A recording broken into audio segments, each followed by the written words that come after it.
Pare, alam mo, na-realize ko na we keep drinking coffee at this time of the day. Baka mahihirapan ako matulog nito. It's barely 5 p.m. Are you nocturnal? I'm a nocturne. Kami ni Ronald, we're exactly the same. And Duterte. Oh yeah. Pero when you say you're nocturnal, what time ka natutulog normally? Ang problema kasi, I can sleep earlier, but yung mind ko, especially when I write and do deep philosophical work and all. Wow. It's really after 8, 9, biglang my mind. Maybe it's also because wala na ako sa social media at all. Everyone is asleep. So my mind says, okay, this is the time to do the proper deep thinking. Yung ganon. So that's the window I write the best. I can write a whole article, like half a chapter, like through that, Until what time normally? 3 a.m., 2 a.m. Not ganon. writing, ah? Yeah, it's Wow. like all in. And then sometimes like the gym in between, just to Yeah. pump up and then go back again to writing. Ganun. Oh, wow. Yeah. Ako naman, I'm a morning person. Yun nga, napansin ko. I will wake up, like even last night, I was out with friends for a birthday party. Got to bed mga 1, 7 a.m. Oh, I was wow. like, I was up. I decided I wanted to sleep some more, so stayed up a little bit later. Pero I'm normally better in the morning, and I think better in the morning. Ako naman yung pag-umaga, first thing in the Fresh morning, ka. kung ano yung thought ko, I can write, and I'm tuloy-tuloy ako doon. And then by midday, pag hindi ko pa natapos yun, wala na. Downhill. So, and when I'm on coffee, man, do you know, coffee has really an effect on the way you think. Yeah, It everything, sharpens, of course. like, heightens your Yeah. senses. Talagang, parang my brain is lit pag nakakape ako. Kaya sometimes pag may usapan, I love having coffee because that's when Yeah. I'm moving. And I remember, we had coffee at my place on one of the quadcoms. Binigyan kita ng kape, 2 cups. Oh my God, ang kulit Oh, ko. siya, ang kulit mo. Wala na. Kami ni Mark Yeah. nakatingin sa'yo, sabi namin. ADHD Hindi ko naman na bibigyan ng kape doon si Richard. Batang to, ADHD na naman sa'yo. Oh. No, I mean, yeah, you could say our modern world was invented because of this. Kasi imagine all of those brilliant people, writers, thinkers, scientists in coffee shops debating until early a.m. Yeah. That was only possible because of coffee. Kasi yung dating panahon, tulog lahat ng tao di ba? So, I'll give you a good trivia. Alam mo ba kung why they call it Americano? Huh. Where does coffee come from? Espresso, how they make it? Where does it come from? Well, I mean, you can go all the way to Ethiopia, right? Okay, but- then Arabia, Yemen, Sure. then the Ottoman Empire, then Italy, right? And Southern Europe. So yeah. the modern way of extracting coffee, which is the espresso way, you know when they do it, is Italian espresso. Yeah, of course, And during the World War, they would make coffee, espresso. soldiers? Yeah. And then the American soldiers showed Yeah. up. And, they're ordering coffee and they're drinking the espresso. Sabi na, pucha, ang tapang nito. Sabi na, excuse me, can you add water, please? Okay. And they're like, and then every time the Americans come and goes, Americano. So it's for the CC. It's espresso for the CC. Those who can take the It's legit one. espresso for the Americans. So there you go. Wow. So that's why they call it Americano, because they didn't know how to describe diluting the coffee, but they see the Americans, Americano. It's like, and then they pour the more Oh my water God, in that's it. mean. That's mean. That's mean. Well, you're the one who called them sissies, not me. I mean, I couldn't exactly see what the Italian man was saying. This Americano, they cannot do it. Let's give them a diluted one. This patsy. Oh my God. Oh And my- I'm drinking an Americano with a straw. How Wow. much more of a sissy can you get? No, man. No, man. I noticed medyo late night ka rin nagla-live ngayon. How do you keep the energy? Kasi sometimes, you want to give it all Yeah. to that performance coffee, but you sacrifice the whole... Yeah, Yeah. that's why whenever Yeah. nagsasabi ka sa akin ng, Chris, can we do a live at 10 p.m.? Tumatanggi ako. Right. Because pag 10 p.m. onwards, man, my energy level drops. Yung bangag na ako. I know that word's such a politically... Mamaya na tayo dyan. pero doon ako I really, I'm like a zombie. And nangyari na yun. The reason I would say no when you ask me, can we do live? And anytime anyone says to me, can we do a live 10 onwards, I will rarely say yes. Because I can't give it my 100%. Naniniwala talaga ako that we were given this platform and the trust by the viewers. That's point, yeah. Na, hey, listen, the viewers are watching us saying, I'm giving you my time, You're my right. attention.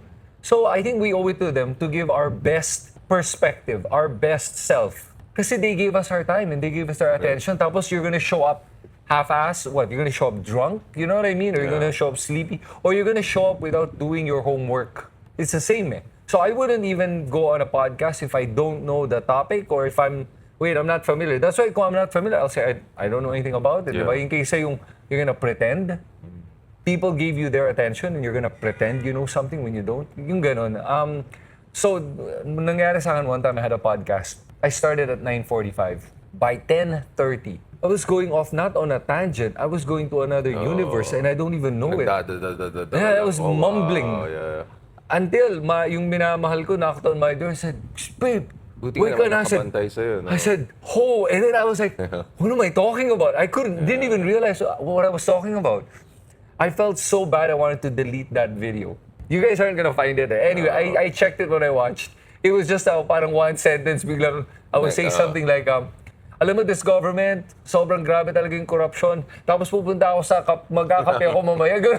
Parang digong yung midnight. You did a digong. Oh my God, You you did a remember those midnight rants? Bro, exactly like that. Like, wait, where is he now? During COVID. Yeah. That was terrible. Grabe na. During the time of COVID, I remember he would have these midnight 2 press a.m. calls. bro. Hindi siya midnight, bro. 2 a.m. siya, bro. I didn't even bother. Bro, 2 a.m. siya. Para sa akin, It was yun so crazy. I find that very insensitive, lacking in compassion, Yeah. to not even think you're gonna do a freaking press con at 2 a.m. Pare, tinrabaho lang ng mga reporters pa lang. Kawawa naman. Tapos you expect people to watch and to listen. You're the president eh. So, yun yung nakikita ko parang a lot of times, our politicians treat us badly. And parang it's almost like we don't think we deserve better. Well, what do you think? I don't want to do deep philosophy, but on the way here, I was listening to a lecture on, some would see him as the most complicated philosopher, si G.W.F. Hegel, this German guy.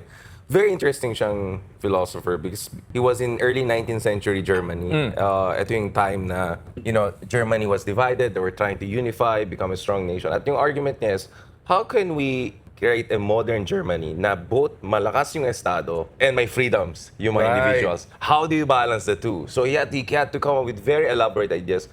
But his most important contribution in my mind was that magkakaroon ka ng freedom if you have a consciousness of yourself as a human who deserves that freedom. At ang problema, and of course people when interpreted him, is that ang problema ng maraming bansa is dinownload lang nila yung systems from the West without developing the corresponding consciousness that came with that hardware, right? Yung buildings ng Supreme Court, yung buildings ng Parliament.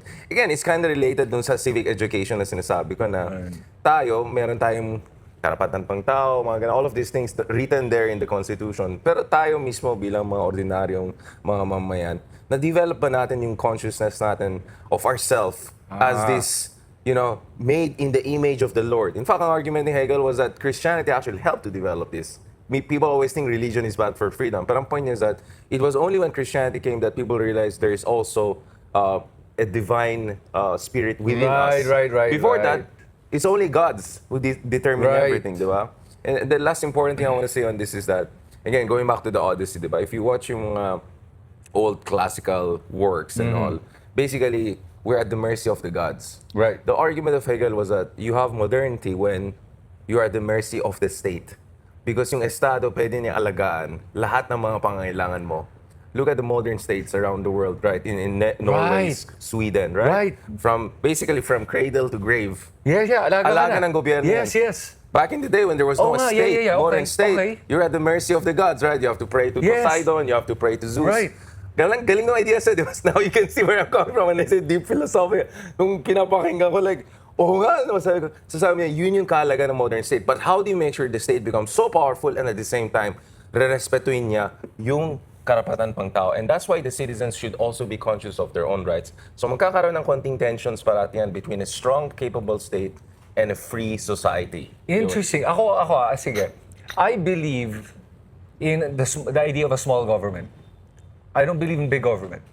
I think that sometimes when the government's too big, that that's where it infringes on basic rights, on personal rights, on human rights. Especially, then it becomes ripe for abuse din. Ang gobyernong gumagana ay isang gobyerno na hindi mo napapansin. Napapansin mo ang gobyerno kung hindi yan gumagana. Kaya nga ngayon, very political ang citizenry ngayon eh. Kasi dysfunctional ang gobyerno natin eh. The more dysfunctional, the more we become political. The more it becomes functional, or at least the seemingness of function, nagiging apolitical yung tao. Gumagana naman eh. Everything works, no problem. And then abuse happens, and it becomes this vicious cycle, di ba? One thing that I noticed, when you talk about citizenry, you talked about freedom. Alam mo sa akin, meron akong thought na people don't understand what freedom is. Tingin nila freedom means, I'm a free person, I can drive through a red light.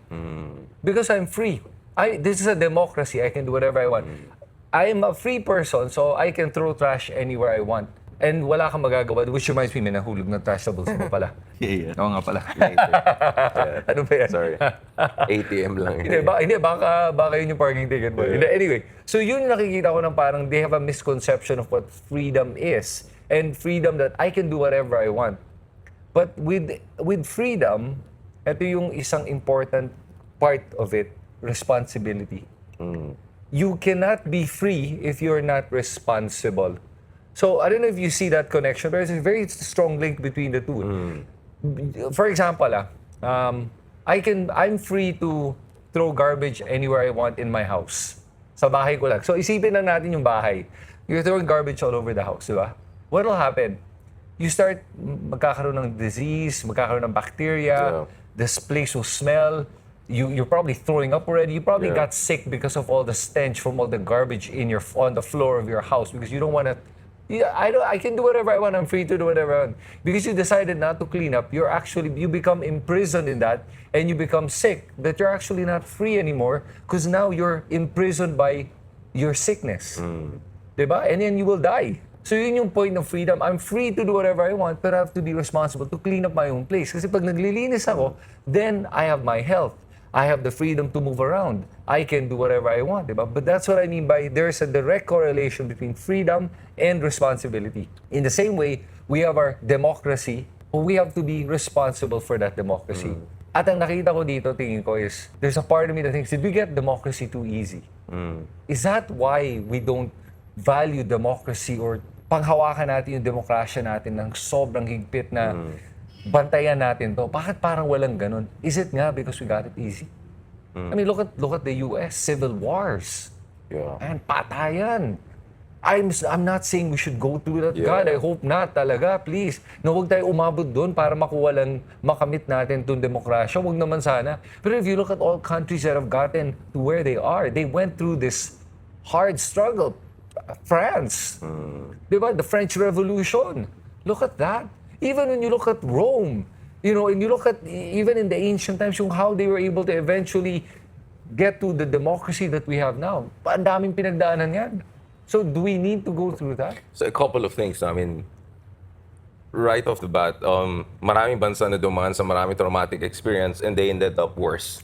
I mean, Russia had very ugly revolutions. China had revolutions. I can talk about many countries. So just because you go through traumas and war doesn't mean you'll end up with something better. And then there are countries, if you look at the most successful, happiest countries in the world by every indices, Sweden, Denmark, Norway, I would say Netherlands, they didn't go through the French Revolution. They didn't go through the American Civil War. So that tells you historically, actually, A, hindi guarantee na trauma will bring you enlightenment. B, actually, there are examples of countries who didn't have to go through that craziness and somehow arrive at some level of progress and all. And then on the issue of this big and small government, actually, there's a very interesting literature in economics and political science on that. The debate is not really the size of government. I think I'll completely agree with you. I don't want my 10 million na nagtatrabaho sa gobyerno at walang ginagawa, nakatambay lang. I don't like that. I don't like a government ng Big Brother. Right. Diba, like parang, China. Yeah, exactly. Black Mirror type or Orwellian. We don't want that. The ultimate point, though, is two things. Government scope and capacity. Even if maliit yung gobyerno mo, pero meron siyang kapasidad to deliver the most basic services. PhilHealth, healthcare. Both of us, we took care of our elder parents, right? Yeah. You know how how important it is. Yeah. Like imagine if you have proper healthcare, I don't have to shell out 500 or 600,000 pesos Right. whenever a parent or something is Right. 1 week lang in a good hospital. Yep. And if you look at it, put them in a public hospital, good luck na lang if you get the spot or alagan sila. Yeah. And you have all of these horror stories of people who are still alive, no one minded them until namatay. And ay, sorry na lang ganun. So for me, capacity is very important. Size, ipart ko muna yan. Basta a state that can give me the basics. Meron ng sapat na kapulisan, meron bang sapat na kakayan DPWH nila to make a proper flood control, Yeah. to study it, ganun. So capacity is very important. And that doesn't come easy. It takes time to develop that. You have to get proper bureaucrats, you Yep. have to have strong examinations, you have to train people. That's why there are whole schools of government, schools of public policy, etc. And Singapore is like a gold standard for that. But they also learn from civil service of Britain, for instance. So civil service, bureaucracy, state capacity is very important. And also state scope. Okay. Ano ibig sabihin ng state scope? In some countries, for instance, Scandinavian countries, lahat halos libre. Education, Yes. healthcare, etc. So ang lawak ng scope ng Yep. government. But I won't say they're like Soviet Union or China, right? But some Americans or some more libertarian-minded people would say like, oh, that's too much. I want everyone to take care of their own healthcare, etc. So they want a Yeah. smaller scope Right. for the government. On that, we can debate. Ako personally, I want whatever allows the citizen to live a healthy, long, meaningful life. I don't mind the state taking care of that. But speaking of freedom, you're absolutely right. Freedom comes with responsibility. My freedom to stretch my hand ends the moment it punches your face. Oh, I You like know what I'm that saying, right? analogy. So that's it. So I have a freedom to move these, but the moment it punches you, or then I'm trampling upon your friend. So that's a responsibility. It's relational. It's the same old Yes. thing also between society and the state. Ang Estado kasi ang Oh, logic yes. niya is to always justify itself. Okay. Right? Even the best government at some point could become more intrusive. Diba? Things that libertarian people fear. Like you don't like that because nakikialam. Right. So that's where we should be strong in the civil society. So civil society, ito yung dimension ng isang bansa na hiwalay doon sa Estado, pero meron siyang kakayahan na i-pressure yung Estado para respetuhin yung mga karapatan ng mga mamamayan. And that's why we talk about organization, political parties, Yep. unions, us podcasters. In some way, we're part of the civil society. One thing that you cannot resolve is there's always going to be a tension between the two, right? Of course. Even in the best societies on earth, there's always going to be tension. But it's a good tension I was going if to do say- it properly. Yeah. And I was going to say that's the point nga eh, na Yeah.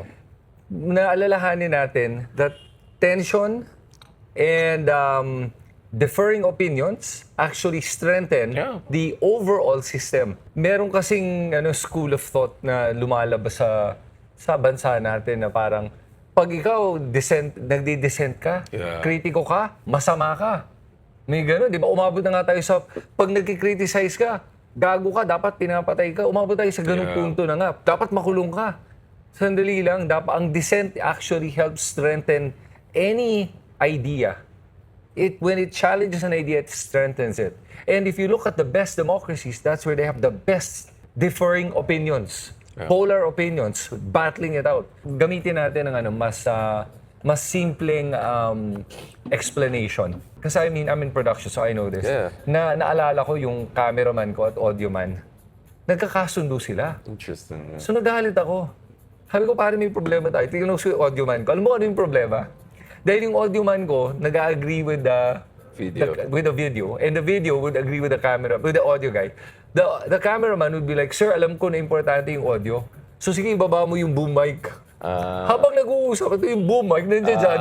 Sabi ko, Sinacrifice na yung visuals. Yung visual. Sabi ko, hindi pwede. Sabi ko, hindi pwede yan. Sabi ko, bro, your job is cameraman, di ba? Yeah. Your job is or director of Good point, photography. No matter what, kailangan yung shot mo perfect. Eh sir, di ba may problema sa audio? Hindi mo trabaho yan. Ang audio man, trabaho niyo, makipagtalo sa'yo, no, I need to get my audio. And your job is to say, no, you can't get in my Yeah. frame. And then you have to find a way. That's how you create great audio and great visuals. Otherwise, masasacrifice mo yung video kung pinakailaman mo si audio man. In the same way as the audio man, takot sa video, ay, kailangan maganda yung camera. Inangat sobrang taas. So, nung nakita ko, sobrang taas ng mic mo, walang audio na pick up. Eh, sir, baka makaabala ako sa video. Hindi mo problema yun. Problema yan ng cameraman. Yeah. That battle Yeah, is what I mean. constructive tension. I mean, even in relations psychology, di ba sinasabi na the best human relationship is may konting away, but actually it helps you to better understand each other than you don't say anything, tapos nagsisimmer yung resentment. So even in romantic relationships, filial relationships, some sort of healthy tension is very important. Just very quick point, like, ako, I completely agree with you. Pag sila nagdedebate, mga ahensya, I want each side to make the case from their perspective Yes. para magbalance. But obviously, pag in public, dapat may interagency coordination yan para Yes. hindi mo nag-aaway yung gobyerno. But you're raising a very important point, and I know we're going towards a certain topic now. My point is, we really need critical thinking. Sure, but what is critical thinking? I think there's a misunderstanding na pag sinabi mong critical thinking. Criticize ka lang ng criticize. Pagalingan ito ng sino magaling magmura, sino magaling magpatawa, sino magaling mag-mock, mag-humor. You know, I had my own little experiences of working with the government, advising cabinet members, being a junior staff. I'll tell you what, bro, ang hirap. This is not an excuse, but I'm just saying it's so hard to work in a third world government. To be honest. Wow. Oh, Pag yeah, nasa kongreso ka, nakapila lahat, humingi ng tulong. Kahit anong trabaho mo, pipilaan ka. Because there's so much that has not been done. Ang daming palpak na naglasanya over the years. So the moment you're inside the government, my God, and you're being pulled in 1,000 directions. Yes. It's not an excuse. Tapos, addition na ang limited yung budget. Hindi tayo poor country, of course. Right? But we're still a very underdeveloped society, especially yung estado natin. Medyo sabog yung bureaucracy. Yeah. Wala kaming magaling na umalis or wala na dyan or umalis na itong presidente, lahat ang magaling umalis, ayaw na gano'n. So, hindi naman sa I'm giving them a free pass. Of course, I'm very critical. But you always have to do that from a position of understanding the limitations and stress of being inside the government. So, what is critical thinking? Critical thinking is, meron kang pag-intindi, ito yung range na kayang gawin. Kunyari, meron magaling na basketball player, hindi mo naman pilitin maging LeBron James yan. Wala pa siya doon. Right. Pero doon sa level niya, sabi natin PBA or PBL level, ito ang best niya. So huwag mo expect maging NBA yan, at least not now. But expect mo, he will be the best version he could be at the PBL level. Right. So critical thinking means i-push mo yung government to deliver what they can deliver based on yung pag-intindi mo ng anong kayang gawin given yung limitation. That's why you have to, kailangan mo pag-aralin yung budget, bureaucratic capacity, ano yung dynamics ng politics. Because people think, ang pagiging presidente ay upo ka lang dyan sa Malacanang, mag-utus-utus ka. Except, the problem is that every command alienates 3 other factions. Right. So you constantly have to balance to make a policy sustainable. Every policy, may kailangan ng budget dyan. May trade-offs. But walang free lunch eh. If I put my money here, it means the money doesn't go there. Right. Politics is the art of dividing limited resources in the best way possible so that lahat happy. Right. It's very hard. Okay. So ako, pag mag-criticize ka, you have to first understand yung nature of politics, limitations of government. And for me, the best form of criticism is a criticism that comes with actually a better alternative solution. So kunyari, ito yung maling ginawa niyo sa budget. O, so anong solution mo? And then pwede mo sabihin, ito yung mga possible solution. Pero tanggapin mo, no solution is also airtight and perfect. Right. For me, that's critical thinking. That's a responsible criticism of government and all. Okay, okay, sige. But critical thinking for everyone else, for the general citizenry, what does it look like? Kasi you're talking about critical thinking in a way of looking at how do I look for solutions to problems. yeah. But I'm talking about critical thinking on how you think, the method of thinking. Ano yung methodology of thinking pag sinabi mong critical thinking? Na makakatulong sa ating mga kababayan na to discern information, Yeah. to discern fact from fiction, from truth, from true and false. Ano yung, if you were to try to give the best or simplest way to be a critical thinker, ano yung, I mean, there's a lot of ways to be critical thinkers. Ano yung isa sa Yeah. like paraan to be able to help them become better critical So, thinkers? kanina yung sinabi ko, more yun yung philosophical, no? Ano dapat ang perspective mo when it comes to criticizing government. Pero methodologically, of course, di ba? Siguraduhin mo yung sources ng information mo ay credible. So, pag-aralan mo, paano ka mag-authenticate na information. Okay. Pag-aralan mo ano yung AI, ano yung fake news, ano yung totoong news, ano yung humor. Right? Right. Yun, methodology yan.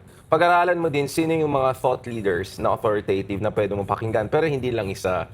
Look at yung comparisons, i-juxtapose mo sila, di ba? And ultimately, rely on your own reason, your rationality as a human being. You have to trust in that thing. Pero nga, it's para siyang gym eh. It's like a healthy lifestyle. You have to constantly have a nice diet of information, build your own muscle of reason, engage, do some sports and hobbies. So yun yung metaphor na pwede mong gamitin. That's for me is a critical thinking. It's a healthy way of thinking as a citizen. Yun for me is critical thinking. I like so it's a that. little bit different from what people think as critical thinking because usually people think critical thinking is huwag kang ututo, huwag kang magpautos sa iba, which is true. But first step lang yun, na hindi ka lang yes ng yes.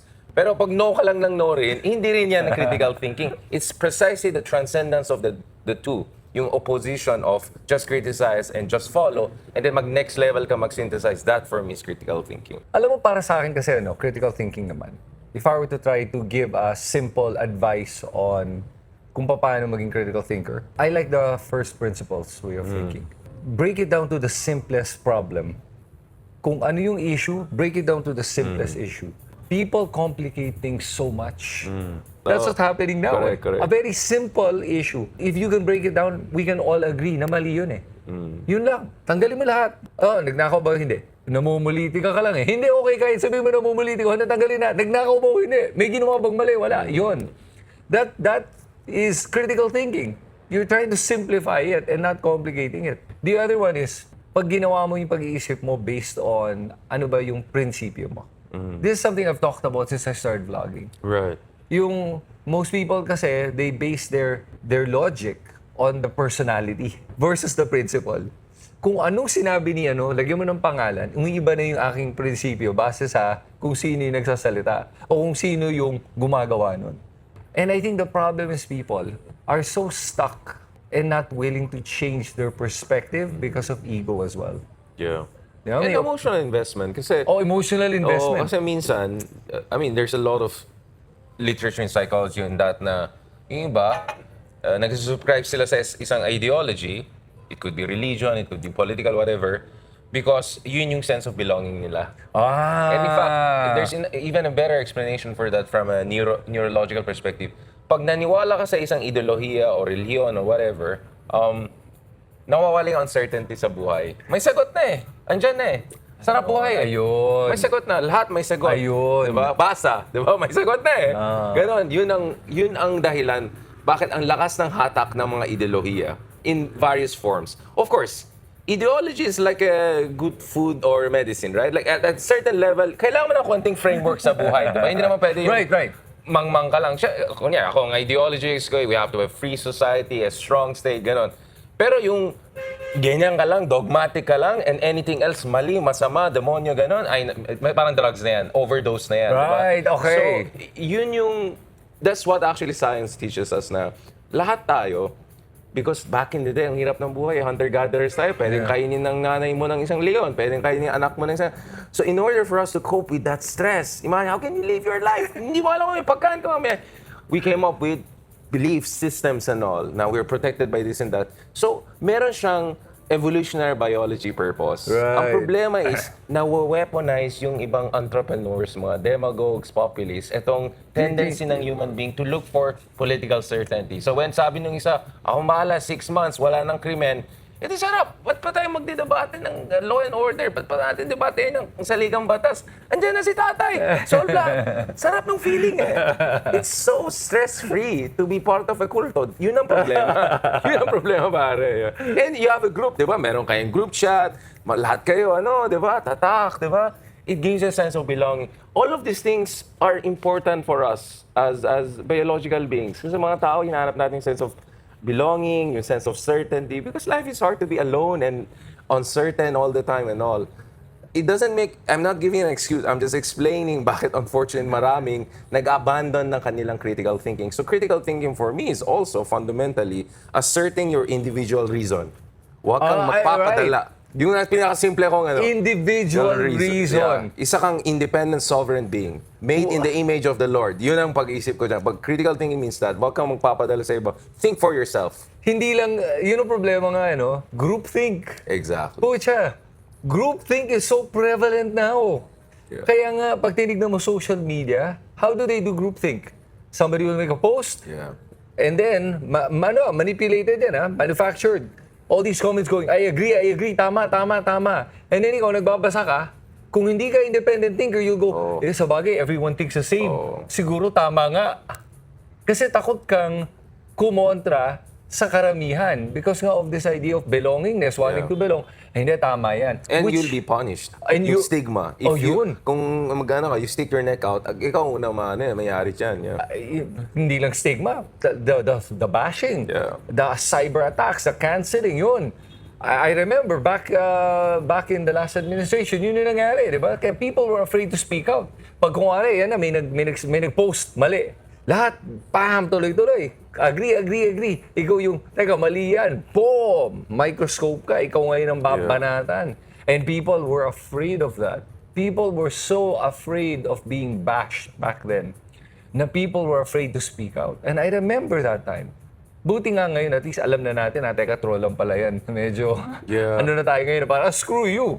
So that's where I see this, more people now are willing to put their neck out, willing to stand out and say, no, mali yan, and speak out. We are now, nakikita ko sa ating mga mamamayan, are becoming more of that independent thinker. Thank God. Yeah. And more. And kaya nga, I think that's why we do what we do, is to show people, hey, you can do it. Kaya mo rin in your own capacity. Sa social media, pag may mali, mag-post ka, magsalita ka. Kahit ikaw lang. Kahit na sabihin nila lahat mali ka, kung naniniwala ka doon, kaya mong panindigan mo yun. Yun yung important. And also, accept information. Kung may bagong information that proves otherwise, then you have to also learn to swallow your ego and go, okay, there's new information. I accept. Mali siguro ako doon. This is the important point. Kasi, let's be honest, ang hirap ngayon dahil for you to just be even noticed dito sa universe of social media, you have to be a little bit creative. Diba? So ako ang philosophy is yung sinabi ni Socrates, you have to seduce people into truth. Because truth is boring he said sometimes. that. Oh, Yeah. wow. So, idol nga si Socrates. Kasi ang style ni Socrates, pumunta lang siya sa palengke. Pare, kamusta? Tingin mo dyan. Tapos, sige, papadadal ka na ganyan. Tapos, he will make you think na walang kwento yung sinabi mo. Without saying anything. Ibabaliktad lang niya sa'yo, diba? Pero eventually, gagawin niyang seductive yung alternative na mas truthful sa'yo. I like siya ng that. kwento. Istorya. Mahilig mang istorya. Medyo marites. Pero marites towards truth. So, ever since idol ko talaga si Socrates for that. Because, honestly, that's probably, for me, that's the only way it could work. Diba? Na, minsan, pumapatol ako dun sa trending. Pero eventually, ita-turn ko yung tao towards dun sa yung destination na gusto ko. Yung a much more critical approach to understanding issue X, Y, and Z. Ganun ang ginagawa ko. So, I know some people criticize, bakit si Aidan ang pumatol dun sa bato issue? But actually, that's one of the first time medyo clickbaity ang dating. But I still try to bring them back. Bakit nangyaring EJK niyan? Bakit nangyaring ganun? So, yun yung aking Socratic method sometimes. You can accuse me of saying, baka you're stretching Socrates a little bit there. But for me, that's my coping mechanism. But ako, believe ako sa'yo, and I'm very glad with the collaborations we have because we're trying to prove that actually pwede ka naman maging may traction na authoritative na podcaster sa lipunan natin na ang daming mga marites dyan and all.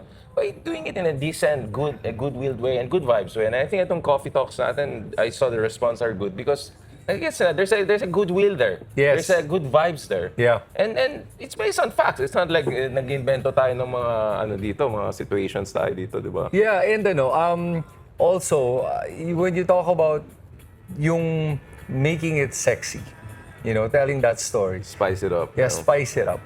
That is social media. That's clickbait. Yeah. And I'll admit, I do use clickbait titles.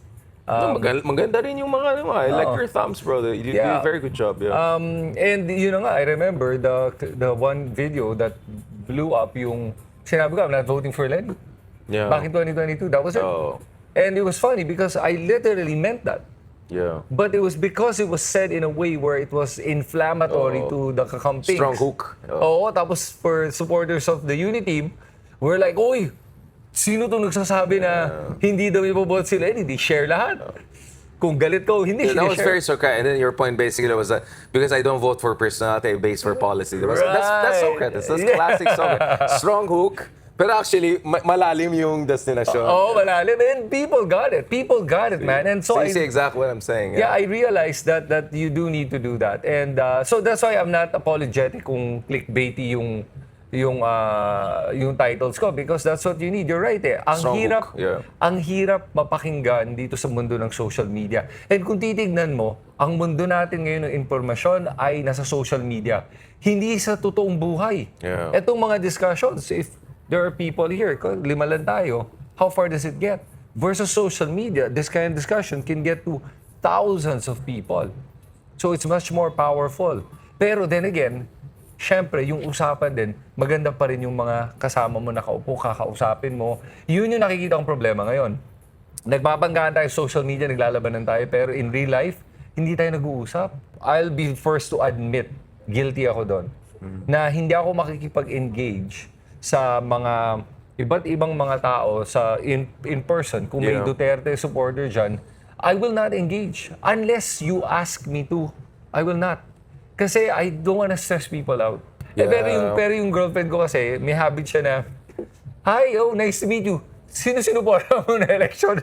And I'm like, Yeah, but she can pull it off. Kasi She can. cutie pie siya eh. Yeah. It doesn't work with us, bro. Pag ako umupo sa tabi mo, tapos, baka makasuntukan na yan. sinuportahan mo? Pucha, ako yan mahirap eh. yan, yeah. So, Ako, feeling ko we're always stronger when we work together, when we meet each other, when we press flesh, when we see each other as humans and all. I mean, how I wish we had more regular meetings together. beyond just being on social So, media. tsaka, syempre, pag nandun ka sa platform, the platform brings out a certain side of you. Kasi syempre, conscious ka. Ganun. Right. There are things that probably you cannot say. Maraming salamat. There are things that you can say in person easier. Siguro you can still say it, pero the cost is lower. You're right. You're right. Pag social media kasi, mas matapang ka. Performative eh. Yeah, yung banat mo, mas maano. Pero pag in person, it's never like that. For example, nakaharap ko mga DDS congressman. Yeah. Nakita kami, "Hi, hello, kumusta?" Ganon. Yeah. We were cordial. We agree, we can disagree. Na walang patayan. Sabi ko, problema, yung sinasabihan mo ng walang patayan, siya mismo. Yeah. No, that's why I'm saying there's a qualitative difference between Marcos and Duterte. We can criticize. I'm talking about Marcos Jr. Iba usapan si Marcos Jr. Iba. I'm talking about Marcos Jr. We can absolutely criticize him. I am critical of him on many levels. I give credit where credit's due.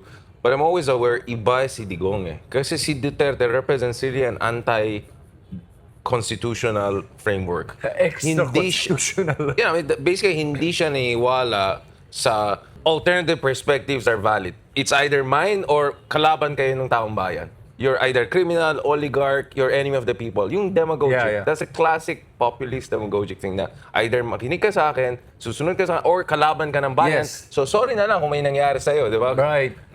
You never see that, at least with the Marcos Jr. administration. Of course, we can criticize his policies, we can say good governance problems, flood control, etc. That qualitative difference for me matters a lot because with the Marcoses, we can fight within the perimeters of the democratic politics. Yan. Pagdating sa mga Dutertismo, ibang perimeter na yan. Ano na yan? Existential na po yan. Existential fight na yan eh. Pero yun ang na-appreciate ko kay BBM. Is that at least in this administration, we are free to speak out. And even criticize. My God, the guy takes so much freaking criticism. Yeah. And you don't even hear him. I've never seen him upset. Sometimes Or at least gusto- in public. Oh, no? at least in Yeah. public. I mean, honestly, gusto ko nga sabihin sa kanya, Mr. President, pwede kang magalit naman kung sinabihan ka ng ganyan. Pwede mo naman ng konting, pambihira ka naman, ba't mo na ako sa tawagin eh? Pwede naman kahit konti. Pero siya palagi, well, you know, I mean... Andiyan kasi si Ate Claire eh. Si Auntie Claire yung gumagawa ng trabaho para sa kanya. Pero si Auntie Claire... Na-outsource niya eh. I like Auntie Claire. Oh yeah, love natin yan. I like the way Alam mo yung mga makipagbagay siya. recently medyo nakidwaan, ang problema, love ko silang lahat. Yeah. I see it as like, love ko silang pareho eh. Like, kaya ang priority ko over the past 48 hours is just calm down. Like, we're all friends. We're gonna fight within this world. Pero lahat tayo Democrats. Yes. We believe in a constitutional democracy. Yes. Yun lang. Kaya nasaktan ako parang huwag tayo So, magkaway-away. para lang sa mga hindi alam, binabanggit natin, obviously, yung recent na banggaan ng kaibigan natin na si Christian Esguerra Oo. at ang mga vloggers ni BBM naman na nasaktan sa kanyang sinabi. Na parang feeling ko naman, I mean, I didn't watch the thing, but like, parang sense ko, it was just off the cuff, ano. Lahat naman tayo may ganun You know eh. what I mean? Yung, It's not like, you're doing a live. Yeah. Kasi pag live, Oo. para iba ang live sa recorded video where you can edit out the live. Nasabi mo na eh. Iba din yun. And I agree, it's off the cuff. Yung point ko na, sa akin kasi I've always said na, kahit live, try to... Self-aware, konting ano lang. medyo ingat lang yan. But tama ka, okay. See, at least narinig ko yun from you, na tama nga naman, it's off the cuff. Ibig sabihin nun yung, nadala ko nagsasalita Nadulas ako, may nasabi ako na siguro I would say internally, Frustrated, na biglang nalabas mo lang. Yun lang yun. And let's not make a big issue. I don't even think it's a big issue eh. Di kaya I'm surprised.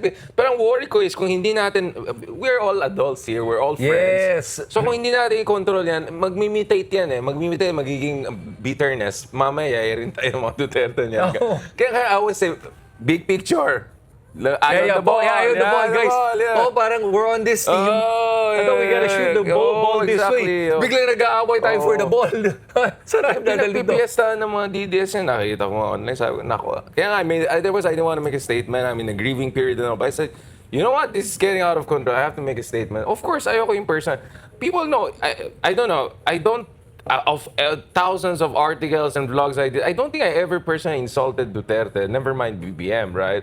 So of course, personally, there's a limit. Yeah. Pero off the cuff, nangyayari yan minsan Yeah. talaga eh.